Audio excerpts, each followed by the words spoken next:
Subject and predicate के बाद जो एक जरूरी चीज है टेंस में, यही टेंस में आज आपको दिखाने जा रहा हूं। जैसे कि आपको मैंने बोला है कि सब्जेक्ट क्या होता है और प्रेडिकेट क्या होता है, ठीक यही चीजें हमें टेंस में चाहिए।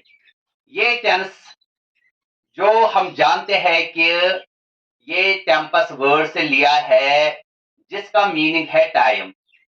जो टाइम है, टाइम और एक्शन टेंस में जरूरी है। Tense past tense, present tense और फ्यूचर टेंस। और जो पास्ट के 4 टाइप्स है, प्रेजेंट के 4 टाइप्स है और फ्यूचर के 4 टाइप्स है, टोटल में 12 टेंसेस आते हैं। जो पास्ट टेंस है यानी पास्ट सिंपल, या इसका दूसरा नाम है past indefinite. Present simple, present indefinite. Future simple, future indefinite. इसी तरह से पास्ट कंटिन्यूअस, जिसका दूसरा नाम है progressive tense. Present continuous, future continuous. Past perfect, present perfect, future perfect. और past perfect continuous, present perfect continuous और फ्यूचर परफेक्ट कंटिन्यूअस। ये टोटल में 12 टेंसेस आते हैं। ये पास्ट टेंस क्या है? पास्ट टेंस जो है ये हमें उस टाइम के बारे में बताता है जो बिफोर नाउ है। जो प्रेजेंट टेंस है ये हमें उस टाइम के बारे में जो इन प्रोग्रेस है, यानी जो काम अब हो रहा है, जो बात अब हो रही है। फ्यूचर यानी आने वाला, ये हमें उस एक्शन के बारे में बताता है, उस टाइम के बारे में बताता है जो आने वाला है। यानी शॉर्ट में हम कहेंगे present denotes now, past denotes before now and future denotes after now. After now future की इंडिकेशन है, नाउ प्रेजेंट की इंडिकेशन है एंड बिफोर नाउ फ्यूचर की, सॉरी पास्ट की इंडिकेशन है। बिफोर नाउ पास्ट की इंडिकेशन है, नाउ प्रेजेंट की इंडिकेशन है एंड आफ्टर नाउ फ्यूचर की इंडिकेशन है। यहां पे मैंने लिखा है past before now, present now and future after now. ये टेंस में है। टेंस तीन तरह का होता है, past, present and future. Past, present and future tenses होते हैं।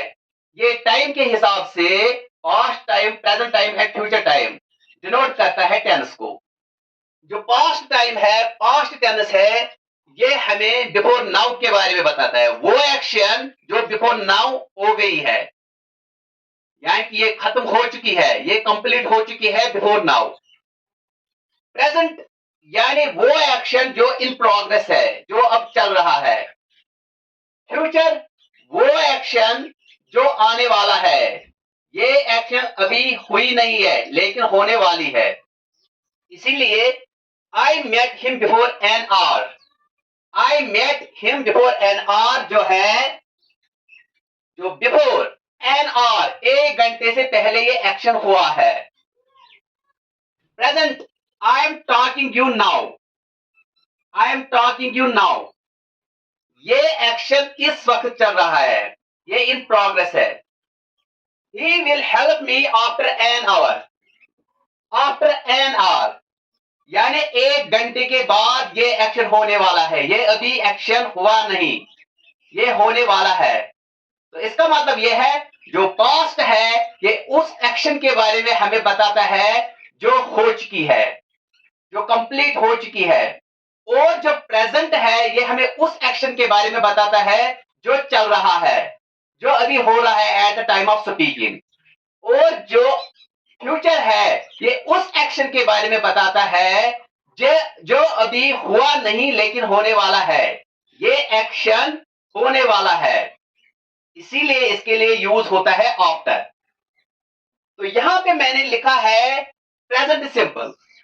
जो भी टेंस है उसका स्ट्रक्चर भी हमें चाहिए, उसके यूजेस भी हमें चाहिए। यानी इसका स्ट्रक्चर अच्छी तरह से हमें मालूम हो और इसके यूजेस भी। हर एक टेंस का अपना अपना स्ट्रक्चर होता है और हर एक टेंस का अपना अपना यूज होता है। पहले मैं यहां पे ले जाऊंगा जो ज्यादातर यूज होता है प्रेजेंट सिंपल, यानी प्रेजेंट सिंपल का दूसरा नाम जो है प्रेजेंट इंडेफिनिट। प्रेजेंट सिंपल का जो स्ट्रक्चर है वो है in affirmative and in negative and in interrogative. और अफर्मेटिव, नेगेटिव, इंटेरोगेटिव, और कभी हम यूज करते हैं इंटेरोगेटिव नेगेटिव, जो मिक्सचर है नेगेटिव और इंटेरोगेटिव का। जो अफर्मेटिव सेंटेंस है उसका जो स्ट्रक्चर है subject plus verb present form, subject plus verb present form plus object और कॉम्प्लीमेंट। ये प्रेजेंट सिंपल के अफर्मेटिव का स्ट्रक्चर है। अफर्मेटिव यानी जो पॉजिटिव सेंटेंस है, अफर्मेटिव जो पॉजिटिव सेंटेंस है, इसका स्ट्रक्चर है subject plus verb present form plus object और कॉम्प्लीमेंट।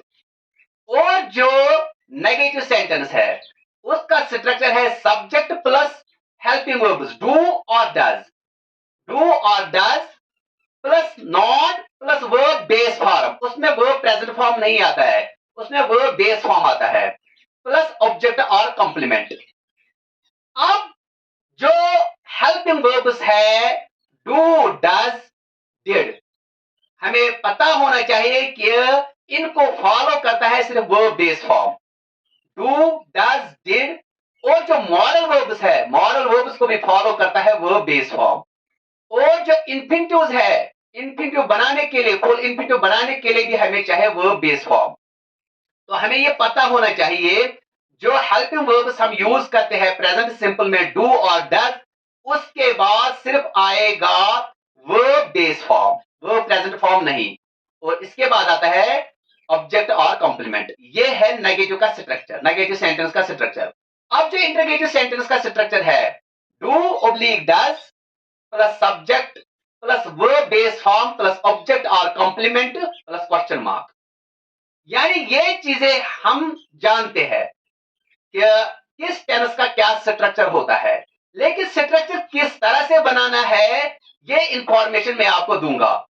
जो भी कोई स्ट्रक्चर है किसी भी टेंस का, वो हम किस तरह से बनाएंगे, कैसे ये फॉलो करता है, किन क्या सब्जेक्ट इसके लिए हमें चाहिए और कौन सी वर्ब फॉर्म हमें इसके लिए चाहिए। यहां पे मैं आपको पहले बताऊंगा ऑब्जेक्ट और कॉम्प्लीमेंट के बारे में, क्या ऑब्जेक्ट होता है और क्या कॉम्प्लीमेंट होता है। अगर हम अक्सर देखते आए हैं, हम स्ट्रक्चर इस तरह से बनाते हैं, प्रेजेंट सिंपल का मैं बात कर रहा हूं, हम इस तरह से स्ट्रक्चर बनाते हैं subject plus verb present form plus object, subject plus verb present form plus object. ये आप हर जगह पे देखोगे, subject plus verb present form plus object. लेकिन सिर्फ ऑब्जेक्ट का रोल नहीं होता है जो प्रेजेंट सिंपल है इसके स्ट्रक्चर में, एक और चीज आता है जो हमें जरूर पता होना चाहिए, वो है कॉम्प्लीमेंट। ऑब्जेक्ट क्या होता है, कॉम्प्लीमेंट क्या होता है। जो ऑब्जेक्ट है हम कहते हैं इसको रिसीवर ऑफ एक्शन, ये रिसीव करता है एक्शन को, यानी कि इससे पहले हमें एक्शन वर्ब्स चाहिए। जो ऑब्जेक्ट है उससे पहले हमें एक्शन वर्ब्स चाहिए, लेकिन जो कॉम्प्लीमेंट है ये नॉन एक्शन वर्ब्स के बाद आता है। जो कॉम्प्लीमेंट है ग्रामेटिकली हम इसको कहते हैं कि ये सेंटेंस के मीनिंग को कंप्लीट करता है, ये सेंटेंस को कंप्लीट करता है। ये वो वर्ड्स होते हैं जो सेंटेंस को कंप्लीट करते हैं। यहां पे मैंने दो सेंटेंस दिए हैं, they play cricket, they play cricket, they जो सब्जेक्ट है इसके बाद मैंने लिखा है प्ले क्रिकेट। अगर मैं प्ले वर्ब की बात करूंगा, ये एक एक्शन वर्ब है, जो एक्शन वर्ब है इसको फॉलो करेगा ऑब्जेक्ट, यानी जो क्रिकेट है यहां पे रिसीव करता है एक्शन को, उस एक्शन को जो सब्जेक्ट कर रहा है। तो यहां पे जो ऑब्जेक्ट है क्रिकेट, ये आफ्टर एक्शन वर्ब प्ले के बाद आया है। तो ये कंसेप्ट आप समझ गए होंगे कि जो ऑब्जेक्ट होता है ये एक्शन वर्ब्स को फॉलो करता है, ये एक्शन वर्ब्स के बाद आता है। तो स्ट्रक्चर कुछ इस तरह से बना, subject verb present form plus object. जो प्रेजेंट सिंपल है अफर्मेटिव, इसमें जो स्ट्रक्चर है subject plus verb present form plus object और कंप्लीमेंट। तो ऑब्जेक्ट ये रहा क्रिकेट, और क्रिकेट से पहले जो वर्ब है ये है एक्शन वर्ब प्ले, और ये किस फॉर्म में है, ये है प्रेजेंट फॉर्म में। दूसरा सेंटेंस, ही सीम्स हैप्पी, सीम्स एक वर्ब है, कौन सा वर्ब है, ही सीम्स हैप्पी, वो हमें खुश दिख रहा है। तो इसका मतलब है कि यहां पे कोई एक्शन नहीं है, ये एक नॉन एक्शन वर्ब है। जो नॉन एक्शन वर्ब होता है उसको फॉलो करता है कॉम्प्लीमेंट। जो एक्शन वर्ब होता है उसको फॉलो करता है ऑब्जेक्ट, और जो नॉन एक्शन वर्ब होता है उसको फॉलो करता है कॉम्प्लीमेंट। या ये रहा कॉम्प्लीमेंट हैप्पी। ऑब्जेक्ट और कॉम्प्लीमेंट में यही फर्क होता है, जो ऑब्जेक्ट है ये आफ्टर एक्शन वर्ब्स आता है, और जो कॉम्प्लीमेंट है ये आफ्टर नॉन एक्शन वर्ब्स के बाद आता है। और जो ऑब्जेक्ट है ये नाउन होगा या प्रोनाउन होगा, लेकिन जो कॉम्प्लीमेंट है ये नाउन भी है, प्रोनाउन भी है और एडजेक्टिव भी है। तो कॉम्प्लीमेंट तीन तरह का होता है, नाउन, प्रोनाउन और एडजेक्टिव। और जो ऑब्जेक्ट है ये सिर्फ नाउन और प्रोनाउन होता है। तो यहां पे देखेंगे जो क्रिकेट है ये एक नाउन वर्ड है, और जो हैप्पी है ये एक एडजेक्टिव वर्ड है। तो ऑब्जेक्ट को फॉलो करता है नाउन और प्रोनाउन। सॉरी, जो ऑब्जेक्ट होता है वो नाउन और प्रोनाउन होता है, लेकिन जो कॉम्प्लीमेंट है ये नाउन भी हो सकता है, प्रोनाउन भी हो सकता है और एडजेक्टिव भी हो सकता है। ये रहा अफर्मेटिव सेंटेंस प्रेजेंट सिंपल में। इसका स्ट्रक्चर है subject plus verb plus object, और subject plus verb present form plus complement. Same यहां पे है प्रेजेंट फॉर्म। तो subject plus verb present form plus object, और subject plus verb present form plus complement. यहां पे देखेंगे जो नेगेटिव है, नेगेटिव में subject plus do oblique does plus not plus verb base form plus object और complement. Verb base form देखना है। यहां पे मैंने वर्ब प्रेजेंट फॉर्म नहीं लिखा है, सिर्फ वर्ब बेस फॉर्म लिखा है। यानी he does not invite me, he के साथ डज नॉट इनवाइट मी। जो इनवाइट है ये वर्ब बेस फॉर्म है। I do not eat beetroot, जो ईट है ये बेस फॉर्म है। तो जो हेल्पिंग वर्ब्स डू और डज है इनको फॉलो करता है वर्ब बेस फॉर्म।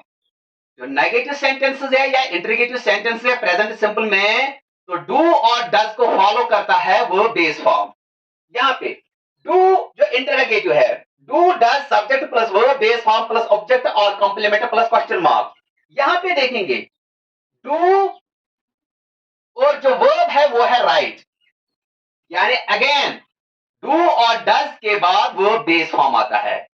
ये है प्रेजेंट सिंपल का स्ट्रक्चर जो हम यूज करते हैं affirmative sentence, negative sentence, interrogative sentence. और जो इंटरोगेटिव नेगेटिव सेंटेंस है उसमें सिर्फ ऐड होगा नॉट वर्ड, यानी नेगेटिव वर्ड जो नॉट है वही ऐड होगा। Do we not play cricket, तो ये बन गए इंटरोगेटिव नेगेटिव। तो फिर से मैं रिपीट करूंगा, जो प्रेजेंट सिंपल में स्ट्रक्चर है वो है अफर्मेटिव का structure, subject plus verb present form plus object और कॉम्प्लीमेंट। ऑब्जेक्ट और कॉम्प्लीमेंट है, ऑब्जेक्ट और complement, subject plus verb present form plus object और कॉम्प्लीमेंट। ये है अफर्मेटिव प्रेजेंट सिंपल का। जो नेगेटिव है subject plus do oblique does plus not plus verb base form plus object और कॉम्प्लीमेंट। और जो इंटरोगेटिव है do oblique does plus subject plus verb base form plus object और कॉम्प्लीमेंट प्लस क्वेश्चन मार्क। ये है structure present simple का। और जो हेल्पिंग वर्ब्स है और वर्ब फॉर्म है, अब मैं आपको दिखाऊंगा किन सब्जेक्ट से के साथ कौन सा वर्ब फॉर्म आता है। वो वर्ब जो without S E S I S है किन सब्जेक्ट्स के साथ आता है। वो वर्ब जो S E S I S को इंक्लूड करते हैं ऐसे वर्ब को हम सिंगुलर वर्ब कहते हैं। जो without S E S I S होता है ऐसे वर्ब को हम प्लूरल वर्ब कहते हैं। जो प्लूरल फॉर्म ऑफ वर्ब है किन सब्जेक्ट्स के साथ यूज होता है, और जो सिंगुलर फॉर्म ऑफ वर्ब है किन सब्जेक्ट्स के साथ यूज होता है। एक ये चीज। दूसरा जो हेल्पिंग वर्ब्स है डू किन सब्जेक्ट्स के साथ आता है, जो डज है किन सब्जेक्ट्स के साथ